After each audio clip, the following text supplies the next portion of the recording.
দেশের শেয়ার বাজারে গতকাল একদিনেই নতুন করে 10টি কোম্পানি দুর্বল মানের জেড শ্রেণীভুক্ত হয়েছে।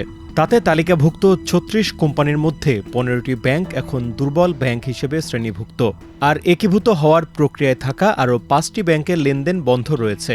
সব মিলিয়ে 21টি ব্যাংক এখন শেয়ার বাজারের বিনিয়োগকারীদের দুশ্চিন্তার কারণে পরিণত হয়েছে।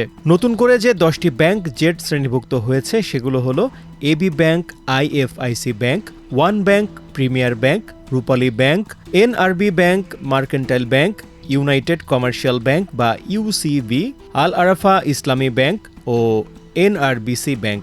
আর আগে থেকে দুর্বল মানের ব্যাংক হিসেবে তালিকাভুক্ত ছিল ICB Islamic Bank, Islami Bank, National Bank, South Bangla Agriculture and Commerce বা এসবিএসি ব্যাংক ও স্ট্যান্ডার্ড ইসলামী ব্যাংক।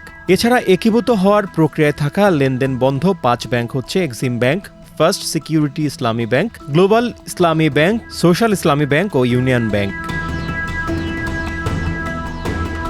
শেয়ার বাজারের নিয়ম অনুযায়ী পরপর 2 বছর তালিকাভুক্ত কোনো কোম্পানি শেয়ারধারীদের কোনো লভ্যাংশ না দিলে সেসব কোম্পানিকে দুর্বল মানের কোম্পানি হিসেবে জেড শ্রেণীভুক্ত করা হয়। এই শ্রেণীভুক্ত ব্যাংকগুলো কয়েক বছর ধরে লভ্যাংশ না দেওয়ায় এই শ্রেণীভুক্ত হয়েছে। বন্ধ ঋণ সুবিধা, লেনদেন নিষ্পত্তিতে বিলম্ব, এই শ্রেণীভুক্ত কোম্পানির শেয়ার যাতে বিনিয়োগকারীরা কিনতে আগ্রহী না হন সেজন্য এসব শেয়ারের বিপরীতে ঋণ সুবিধা বন্ধ করে দেওয়া হয়। তাতে এসব শেয়ার কিনতে হবে নগদ টাকায়। পাশাপাশি এসব শেয়ারের লেনদেন নিষ্পত্তিতে ভালো ও মাঝারি মানের কোম্পানির চেয়ে একদিন বেশি সময় লাগে। নতুন করে জেড শ্রেণীভুক্ত হওয়া 10 ব্যাংকের মধ্যে 8টিরই শেয়ারে দরপতন হয়েছে। দাম বেড়েছে একটির, আর একটির দাম অপরিবর্তিত ছিল। জেড শ্রেণীভুক্ত বেশিরভাগ ব্যাংকের শেয়ারের দরপতনের প্রভাব পড়েছে পুরো ব্যাংক খাতে। এ কারণে ঢাকার বাজারে লেনদেন হওয়া 30টি ব্যাংকের মধ্যে 21টির বা 70% দরপতন হয়। দাম বেড়েছে 6টির, আর অপরিবর্তিত ছিল 3টির দাম। শেয়ার বাজারে সূচকের উত্থান পতনে একক খাত হিসেবে ব্যাংক খাতের প্রভাব সবচেয়ে বেশি। এ কারণে ব্যাংক খাতের বেশিরভাগ শেয়ারের দরপতনে গতকাল ঢাকার বাজারের সূচকও কমেছে।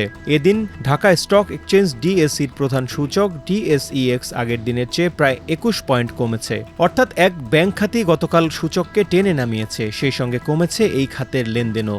বিশ্লেষকরা বলছেন, ব্যাংক খাতের এই পরিণতি দীর্ঘমেয়াদে বাজারে নেতিবাচক প্রভাব ফেলতে পারে, কারণ ব্যাংকের লেনদেন কমলে তাতে সার্বিকভাবে বাজারের গতিও কমে যায়।